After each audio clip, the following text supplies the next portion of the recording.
বিয়াৰ প্ৰলোভনেৰে যুৱতীক শাৰীৰিক আৰু মানসিক নিৰ্যাতনৰ অভিযোগ প্ৰেমিক আৰু পৰিয়ালৰ বিৰুদ্ধে নিৰ্যাতনৰ অভিযোগ প্ৰেমিকাৰ গোপন ফটো ভাইৰেল কৰাৰ ভাবুকিৰে নিৰ্যাতন প্ৰেমিকৰ অভিযুক্ত প্ৰেমিকজন নুনমাটিৰ ধ্ৰুৱজ্যোতি কলিতা গ্ৰীণ বাছৰ কণ্ডাক্টৰ কামত নিয়োজিত হৈছিল প্ৰেমিকা কিন্তু কণ্ডাক্টৰৰ কাম কৰিবলৈ বাধা দিলে প্ৰেমিক আৰু পৰিয়ালে যুৱতীগৰাকীৰ ঘৰৰ পৰা ৭০,০০০ টকা চুৰি কৰাৰ অভিযোগ প্ৰেমিকৰ বিৰুদ্ধে এতিয়া ন্যায় বিচাৰি থানাত গোচৰ ভুক্তভোগী যুৱতীৰ এয়া গুৱাহাটী মহানগৰীৰ এক খবৰ বিয়াৰ প্ৰলোভনেৰে যুৱতীক শাৰীৰিক আৰু মানসিক নিৰ্যাতনৰ গুৰুতৰ অভিযোগ উত্থাপন হৈছে প্ৰেমিক আৰু পৰিয়ালৰ বিৰুদ্ধে এই নিৰ্যাতনৰ অভিযোগ প্ৰেমিকাৰ গোপন ফটো ভাইৰেল কৰাৰ ভাবুকিৰে নিৰ্যাতন প্ৰেমিকৰ অভিযুক্ত প্ৰেমিকজন নুনমাটিৰ ধ্ৰুৱজ্যোতি কলিতা গ্ৰীণ বাছৰ কণ্ডাক্টৰৰ কামত নিয়োজিত হৈছিল প্ৰেমিকা কিন্তু কণ্ডাক্টৰৰ কাম কৰিবলৈ বাধা আৰোপ কৰিছিল প্ৰেমিক আৰু পৰিয়ালৰ লোকে যুৱতীগৰাকীৰ ঘৰৰ পৰা আনকি ৭০,০০০ টকা চুৰি কৰাৰো অভিযোগ উত্থাপন কৰিছে প্ৰেমিকৰ বিৰুদ্ধে প্ৰেমিকাই ন্যায় বিচাৰি এতিয়া থানাত গোচৰ তৰিছে ভুক্তভোগী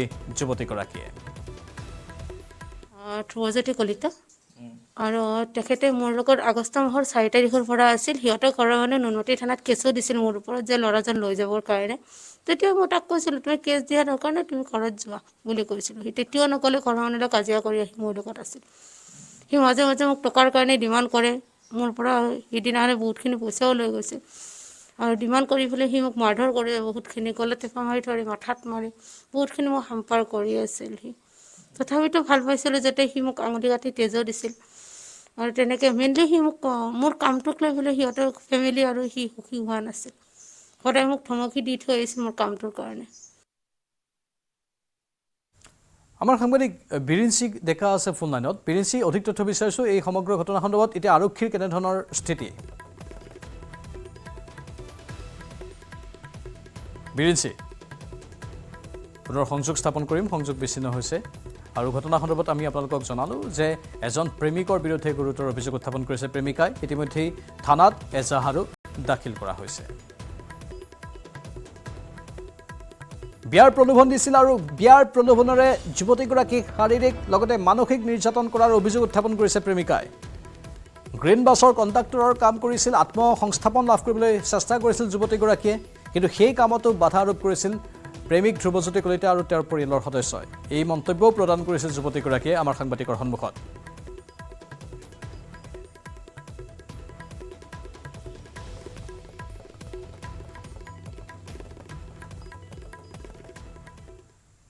পুনৰ গঠন হ'ব ৰাজ্যৰ পঞ্চায়তসমূহ পঞ্চায়তৰ পাছতে পুনৰ গঠন হ'ব উন্নয়ন খণ্ড ৰাজ্যিক কেবিনেটত এক গুৰুত্বপূৰ্ণ সিদ্ধান্ত লোৱা হৈছে এটা উন্নয়ন খণ্ডত থাকিব সৰ্বাধিক ১৭খন পঞ্চায়ত ৩০ আগষ্টৰ ভিতৰত সম্পূৰ্ণ হ'ব পঞ্চায়ত পুনৰ গঠন ছেপ্টেম্বৰৰ ভিতৰত সম্পন্ন হ'ব উন্নয়ন খণ্ডৰ পুনৰ গঠন জিএছটি সন্দৰ্ভত জাৰি কৰা জাননী সন্দৰ্ভত ব্যৱসায়ীৰে আলোচনা কৰাৰ সিদ্ধান্ত কেবিনেটৰ ১৫ দিনৰ ভিতৰত ৬খন চহৰলৈ যাব বিত্তমন্ত্ৰীৰ নেতৃত্বাধীন কেবিনেট উপসমিতি তিনিচুকীয়া শিলচৰ তেজপুৰ গুৱাহাটী যোৰহাট শিৱসাগৰলৈ যাব দুগৰাকীকৈ মন্ত্ৰী ব্যৱসায়ীসকলৰে আলোচনাৰ পাছতেই কেবিনেট উপসমিতিয়ে দাখিল কৰিব প্ৰতিবেদন ১২৬টা বিধানসভা সমষ্টিৰ এটাকৈ ক্লাবৰ বাবে ১৫ লাখ টকাকৈ আবণ্টনৰ সিদ্ধান্ত কেবিনেটৰ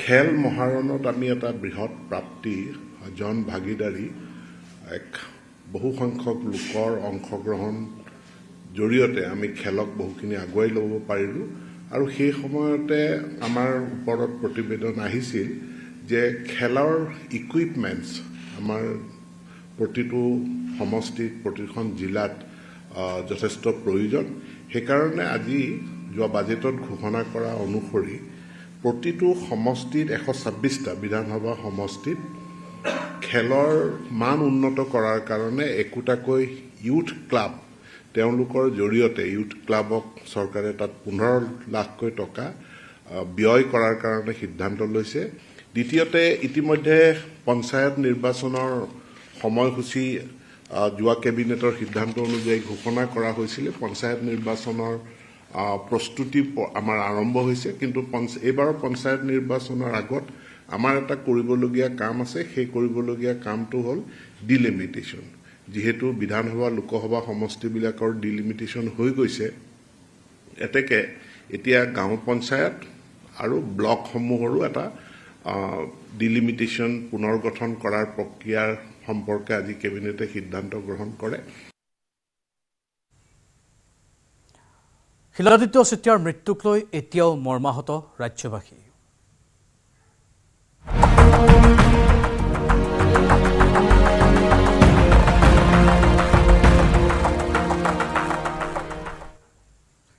কালিৰ সেই ঘটনাৰ পাছত এতিয়া শুকুৰবাৰেহে শেষকৃত্য সম্পন্ন হ'ব IPS বিষয়া তথা ৰাজ্যৰ গৃহ সচিব শিলাদিত্য চেতিয়া আৰু পত্নী আগমনী বৰবৰুৱাৰ।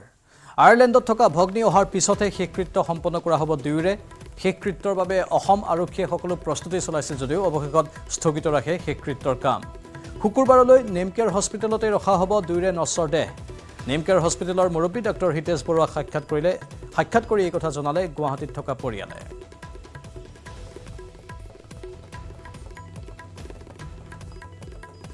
উল্লেখযোগ্য যে জীৱনলৈ নামি আহিব পৰা চৰম নিসংগতাৰ কথা অনুভৱ কৰিয়েই জীৱনৰ পৰা বিদায় ল'লে IPS বিষয়া তথা ৰাজ্যৰ গৃহ সচিব শিলাদিত্য চেতিয়াই। কঠিন বাস্তৱ সহ্য কৰিব নোৱাৰি নিজকে শেষ কৰি দিলে শিলাদিত্য চেতিয়াই। পত্নীৰ কৰুণ মৃত্যু আছিল শিলাদিত্য চেতিয়াৰ বাবে ভয়ংকৰ নিষ্ঠুৰ ক্ষণ। পত্নীৰ মৃত্যুৰ পিছতে তেওঁৰ জীৱনলৈ আহিব পৰা অসহনীয় পৰিস্থিতিৰ কথা অনুভৱ কৰিয়েই ছাৰ্ভিচ পিষ্টলেৰে মূৰত গুলিয়াই শেষ কৰি দিলে তথাকথিত এক সফল জীৱন। দীৰ্ঘদিন ধৰি কৰ্কট ৰোগত আক্ৰান্ত আছিল পত্নী আগমনী বৰবৰুৱা। সন্তানহীন শিলাদিত্য চেতিয়াই অপ্ৰাণ চেষ্টা কৰিছিল পত্নীক জীয়াই তুলিবলৈ। তাৰ বাবে অতি গুৰুত্বপূৰ্ণ পদত কাৰ্যনিৰ্বাহ কৰি থকা চেতিয়াই লৈছিল 4 মাহ ছুটি। নেমকেয়াৰ হস্পিটেলখনেই হৈ পৰিছিল IPS বিষয়াজনৰ ঘৰ সদৃশ। ঘনিষ্ঠ বন্ধুক জীৱন যুঁজত হাৰি যোৱাৰ কথাও ব্যক্ত কৰিছিল শিলাদিত্য চেতিয়াই। যেতিয়াই চিকিৎসকে পত্নীৰ মৃত্যুৰ খবৰ দিলে আৰু বেছি সময় লোৱা নাছিল এসময়ৰ এইগৰাকী সাহসী আৰক্ষী বিষয়াই পত্নীৰ মৃত্যুৰ ঠিক কেইমুহূৰ্তমানৰ পিছতে পিষ্টল উলিয়াই নিজকো চিৰদিনৰ বাবে বিদায় দিলে শিলাদিত্যই। সেই সময়ত তেওঁ মাত্ৰ কোঠাত থকা চিকিৎসক আৰু নাৰ্ছ অনুৰোধ কৰিলে যে আপোনালোকে অলপ সময়ৰ বাবে কোঠাৰ পৰা ওলাই যাওক, মই কিছু সময় প্ৰাৰ্থনা কৰিম। আৰু চিকিৎসক আৰু নাৰ্ছসকলেও সেই বুলিয়েই ভাবিলে আৰু সেয়েহে কোঠাৰ পৰা তেওঁলোক ওলাই আহিলে।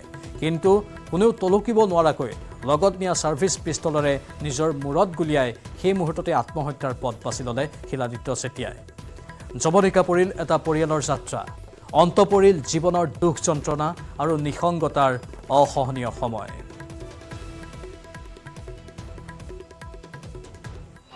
আহিলে মোৰ লগত একেলগে মিটিং কৰিলে যে তেওঁলোকে যিজন ডাঙৰ ভনীয়েক আছিলে ইণ্ডিয়াৰ বাহিৰত আছে, গতিকে আহি পাওঁতে প্ৰায় শুক্ৰবাৰমান হ'ব। গতিকে শুক্ৰবাৰলৈকে আমাৰ ইয়াত মৰ্গত ৰাখিব আৰু তেওঁ অহাৰ পিছতে বলিউটা দিব আৰু হেৰি কৰিব অন্ত্যেষ্টিক্ৰিয়া ক'ত সম্পন্ন কৰিব কিবা পৰিয়াললোকে জনাইছে? মানে গুৱাহাটীতে কৰিব, কিন্তু ক'ত কৰিব, নৱগ্ৰহতে কৰিব নে ক'ত কৰিব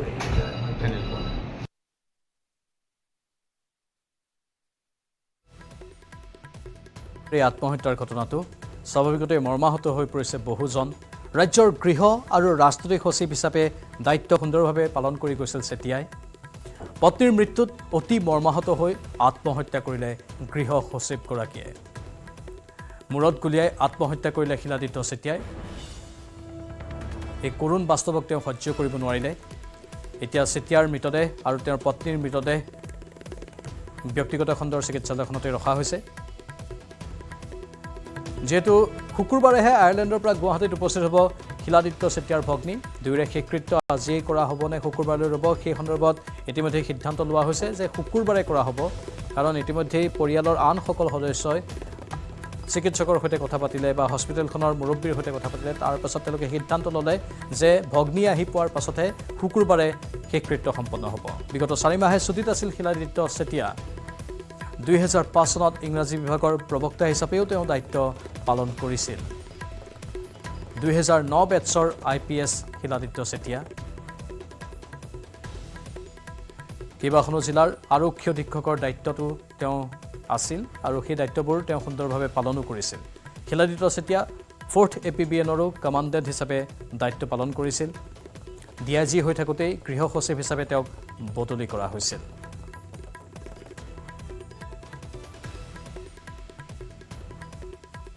ইতিমধ্যে আমি কৈছোঁ যে শুকুৰবাৰেহে আয়াৰলেণ্ডৰ পৰা গুৱাহাটীত উপস্থিত হ'ব শিলাদিত্য চেতিয়াৰ ভগ্নী আৰু এই সন্দৰ্ভত ইতিমধ্যে সিদ্ধান্ত হৈ গৈছে যে শুকুৰবাৰে অন্ত্যেষ্টিক্ৰিয়া সমাপন হ'ব। নেমকেয়াৰ হস্পিটেলতে এতিয়া ৰখা হ'ব দুয়োগৰাকীৰে নশ্বৰ দেহ, অৰ্থাৎ শিলাদিত্য চেতিয়া আৰু তেওঁৰ পত্নীৰ নশ্বৰ দেহ। শেষকৃত্যও একেলগেই সম্পন্ন কৰা হ'ব দুয়োগৰাকীৰ। এই মন্তব্য নেমকেয়াৰ হস্পিটেলৰ মুৰব্বী ডক্টৰ হিতেশ বৰুৱাৰ। জনামতে অহা শুক্ৰবাৰলৈ তেওঁলোকে ৰ'ব আৰু যদি তেওঁ অহাত দেৰি হয় তেতিয়াহ'লে আজিয়ে চিয়ৰিটিটো এতিয়ালৈকে অহা নাই। এতিয়ালৈকে অহা নাই আৰু 2-3 ঘণ্টাৰ পিছত গম পাব যে তেওঁ শুক্ৰবাৰে আহি পাব নে নাই। যদি আহি নাপায় তেতিয়াহ'লে আজিয়ে হয়তো শ্মশানলৈকে লৈ যাব। তেখেতৰ পত্নী তেখেতৰ ঘৰৰ ফালৰ পৰা কোনোবা তেনেকুৱা কণ্টেক্টত আছে নেকি? নিশ্চয় আছে। আমাৰ এতিয়া অলপ আগতে তেওঁলোকৰ ঘৰৰ যিগৰাকী ইয়াত ডক্টৰ আছে তেওঁলোকৰ লগতো যোগাযোগ কৰা হৈছে আৰু তেওঁলোকৰ যিখিনি অঙহী আছে ৰিলেটিভ আছে তেওঁলোকৰ লগতো কথা পতা হৈছে। এতিয়ালৈকে তেওঁলোকে মানে খাটাং হোৱা নাই যে আজিয়ে লৈ যাব শ্মশানত নিব নে নিদিয়ে। গতিকে তেওঁ ডাঙৰ ভূমিয়ে বাহিৰৰ পৰা অহাৰ কথা আছে। গতিকে তেওঁ অহাৰ নিৰ্দিষ্ট টাইমটোৰ ওপৰত বেছ কৰি লৈ পেলাই শুক্ৰবাৰলৈ ৰ'ব পাৰে বা আজিও শ্মশানত নিব পাৰে। আগমনী পৰম্পৰাৰো একেলগে দুয়োজনেৰে একেলগে অন্তৰ্ষ্টিক্ৰিয়া আৰু যদি ৰখা হয়, যদি শুক্ৰবাৰলৈকে ৰোৱা হয় তেনেহ'লে ইয়াতেই থাকিব নে GMC মৰ্গত? ইয়াত থাকিব, ইয়াৰ মৰ্গত থাকিব। ইয়াৰ মৰ্গত ৰাখি ইয়াৰ পৰা শুক্ৰবাৰ লৈ যাব। মই প্ৰায় কথা পাতোঁ তাৰ বিশেষকৈ সমস্যা জৰ্জৰ তাৰ সংসাৰখন মানে তাৰ মাক ঢুকাইছে কিছুদিন আগতে। ভাল US টিমৰ পৰা আহি ঘৰ পাইছেহি, অলপ পিছত ঢুকাইছে। এনেকুৱা ধৰণৰ ঘটনা আগমনীৰ মাকো অলপ দিনৰ আগতে ঢুকাইছে। আৰু আমাৰ লগত বৰ বিশেষকৈ মোৰ পৰিয়ালৰ লগত বৰ সিহঁতৰ গোটেই পৰিয়ালটো বৰ সম্পৃক্ত আছিলে। এতিয়া অলপ দিনৰ আগতে মই ফোন কৰিছোঁ, সি মাদ্ৰাছত আছিলে আগমনীৰ। তেতিয়া মোক কৈছে চিটুৱেশ্যনটো ভাল নহয়, কিন্তু এনেকুৱা এটা চৰম কিবা এটা ল'ব বুলি ইণ্ডিকেশ্যন। মই কিন্তু ফোনটোত পোৱাৰ পিছত সি মোলৈ মেছেজ এটা কৰিছোঁ অলপ দুখেৰে সৈতে, কিন্তু গুৱাহাটী যে পালে সি খবৰটো মই পোৱা নাছিলোঁ। মানসিকভাৱে ভাগি পৰিলে নেকি? ভাগি পৰা নাই, সি মানসিকভাৱে কিবা সিদ্ধান্ত এটাহে ল'লে। মোৰ যিটো বোধ হৈছে সি বৰ আকৃষ্টতাটোৰ আৰু ইমান সি জানে অৱশ্যম্ভাৱী পৰিণতিটো আগমনীৰ যিটো কেঞ্চাৰৰ যিটো লক্ষণ সেইটো খুব বেয়া, মানে বেছি সি জানে সেইটো হ'বলৈ গৈ আছে বুলি, আৰু সি সেইটো কাৰণে ৰেডিও আছে। মাক ঢুকালে, আগমনী মাক ঢুকালে, বাপেক ঢুকালে কিছুদিনৰ আগতে। বাপেকো আমাৰ পুলিচৰ বিভাগৰ এজন সপ্ৰতিভ বিষয়া আছিলে। আৰু ইয়াৰ জীৱন বীক্ষণটো আবাৰ এই ফিলচফিক আছিলে মানুহটো। মোৰ সন্দেহ হৈছে সি কিজানি বহুত কিছুদিনৰ আগৰ পৰা এনেকুৱা ভাৱ এটা সিদ্ধান্ত এটা লৈ থৈছিলে হয়তো। এইটো একাকিত্ব নহয়, এইটো মানে তাইৰ লগত থকা দুৰ্বাৰ বাসনা এটা। ঈশ্বৰে দুয়োটাকে একেলগে ৰাখে।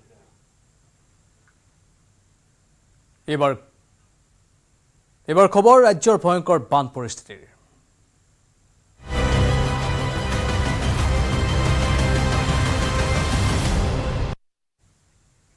এতিয়াও জটিল হৈ আছে পশ্চিম নলবাৰীৰ বান পৰিস্থিতি। বানৰ বাবে জলবন্দী হৈ পৰিছে বহু পৰিয়াল। খাদ্যৰ অভাৱত হাহাকাৰ কৰিবলগীয়া হৈছে বানাক্ৰান্ত আৰু পশুধনে। বুঢ়াদিয়া নৈৰ বাঢ়নী পানীয়ে প্লাবিত কৰিছে ন অঞ্চল। ৰাজ্যৰ বিভিন্ন প্ৰান্তত বান পৰিস্থিতি এতিয়াও জটিল। পশ্চিম নলবাৰীৰ বান পৰিস্থিতিৰ কিছু দৃশ্য দেখুৱাইছোঁ। বানৰ বাবেই জলবন্দী হৈ পৰিছে বহু পৰিয়াল। খাদ্যৰ অভাৱত হাহাকাৰ কৰিবলগীয়া হৈছে বানাক্ৰান্ত আৰু পশুধনে। বুঢ়াদিয়া নৈৰ বাঢ়নী পানীয়ে প্লাবিত কৰিছে ন অঞ্চল।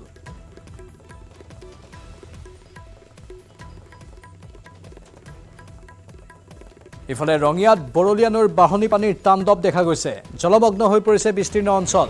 বৰলীয়া নৈৰ বাঢ়নী পানীয়ে ভয়াৱহ ৰূপ লৈছে ৰঙিয়া, হাছানটোক, বিহাপাৰা, বালাগাঁও, ৰঙিয়া নগৰৰ এণ্টি ৰোড, উদিয়ানাকে ধৰি বিভিন্ন অঞ্চল। বানৰ কবলত পৰি ক্ষতিগ্ৰস্ত হৈছে সহস্ৰাধিক পৰিয়াল। দুদিন ধৰি বানৰ মাজতে আবদ্ধ হাছানটোকৰ বানাক্ৰান্ত পৰিয়াল। ইফালে উদ্ধাৰ অভিযানৰ বাবে মহকুমা প্ৰশাসনৰ কোনো লোক উপস্থিত নোহোৱাৰ অভিযোগ উত্থাপন কৰিছে ৰাইজে। বিচনাৰ ওপৰত অথবা চাং পাতি আশ্ৰয় লৈছে দুৰ্ভগীয়া বানাক্ৰান্তই। এসাঁজ খাই এসাঁজ লঘোণে দিন কটাইছে তেওঁলোকে। বানত নষ্ট হৈছে হাজাৰ হাজাৰ বিঘা মাটিৰ খেতি। একেদৰে পুখুৰীৰ পৰা মাছ ওলাই যোৱাত হাহাকাৰ লাগিছে মৎস্য পালকসকলৰ।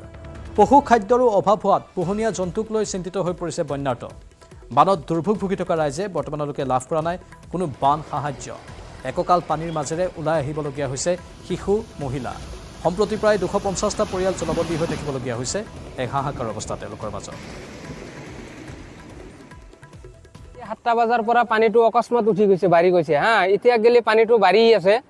আমাৰ খেতি চেতি চব বৰবাদ হৈ গৈছে। আমাৰ গৰু ছাগাল মানুহ ঘৰৰ পৰা ওলাব পৰা নাই। এইখিনি অৱস্থা একদম বেয়া হৈ আছে। এতিয়া চৰকাৰৰ ফালৰ পৰা কোনো ৰেহাই পোৱা নাই। আমি চৰকাৰৰ মানুহ কোনো খবৰ লোৱা নাই। মানুহখিনি আছে না মৰি গৈছে এতিয়া মানুহ ওলাব পৰা নাই। এতিয়া আমি এতিয়া চাক কিমান টোপলা চোপলা লৈ পেলাই এতিয়া গৰুৰ অলপ খাদ্য দোকানৰ পৰা আহি পেলাই নি আছোঁ, ইমান পানীত ভাঙি পেলাই। মেডিকেলত যাব লগা বা স্কুল কলেজত যাব লগা চবতে মানে এইটো মেইন ৰাস্তা, এইটো আপোনাৰ প্ৰত্যেক বছৰ ৰাস্তাটো ভাঙি আছে।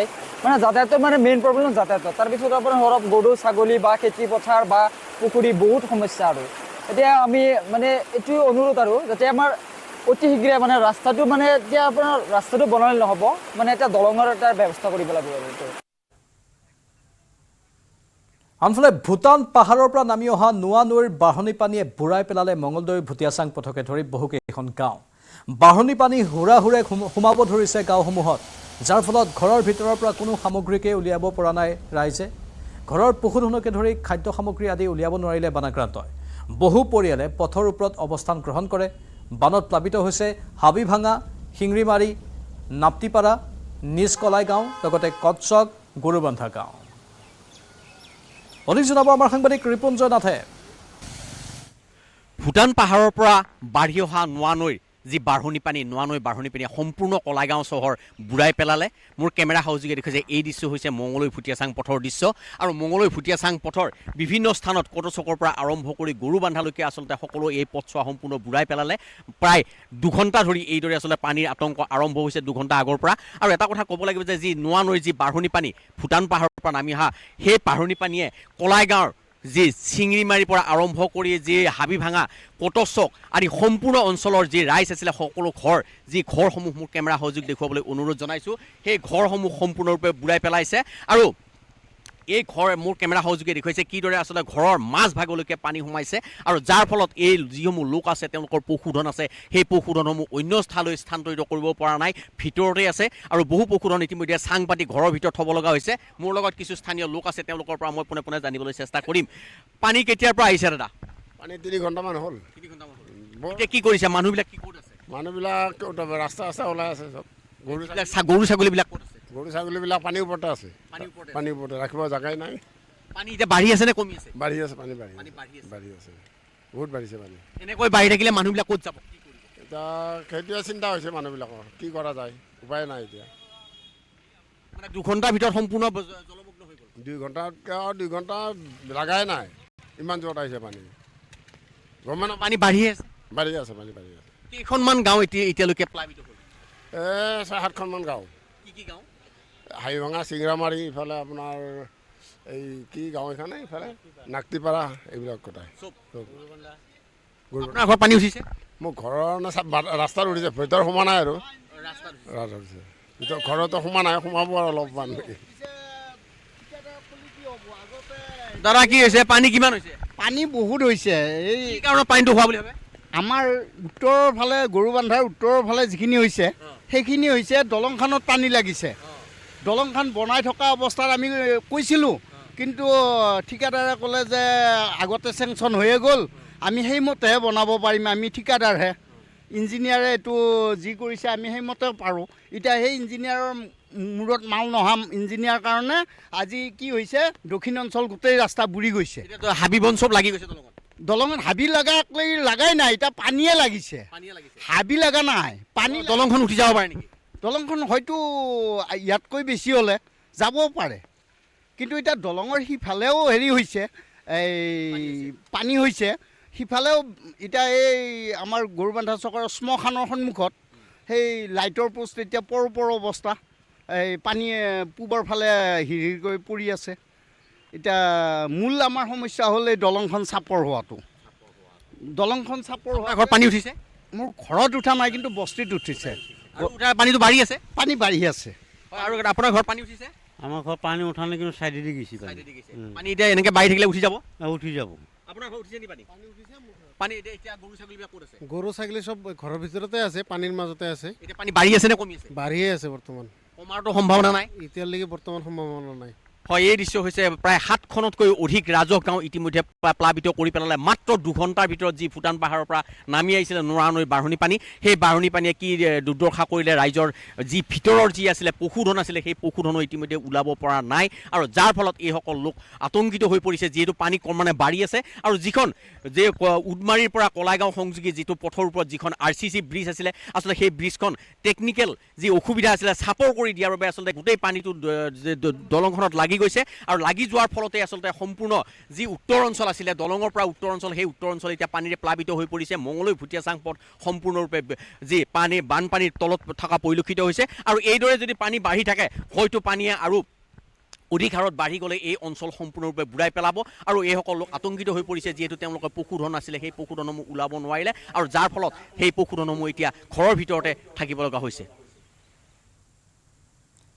ইয়াৰ মাজতে আগন্তুক 5 দিনলৈ পুনৰ ৰাজ্যত বৰষুণৰ আগজাননী ৰাজ্যৰ লগতে গুৱাহাটী মহানগৰীৰ বিভিন্ন স্থান কৃত্ৰিম বানত বুৰ গৈ থকা সময়ত বৰঝাৰস্থিত আঞ্চলিক বতৰ বিজ্ঞান কেন্দ্ৰই জাৰি কৰিছে সতৰ্কবাণী অসমৰ লগতে মেঘালয় অৰুণাচল নাগালেণ্ড মণিপুৰ মিজোৰাম আৰু ত্ৰিপুৰাত ধাৰাসাৰ বৰষুণৰ লগতে বিজুলী ঢেৰেকনিৰ সম্ভাৱনা 24 ঘণ্টাৰ ভিতৰত অসম আৰু মেঘালয়ৰ কিছু কিছু ঠাইত প্ৰবল বৃষ্টিপাতৰ সম্ভাৱনা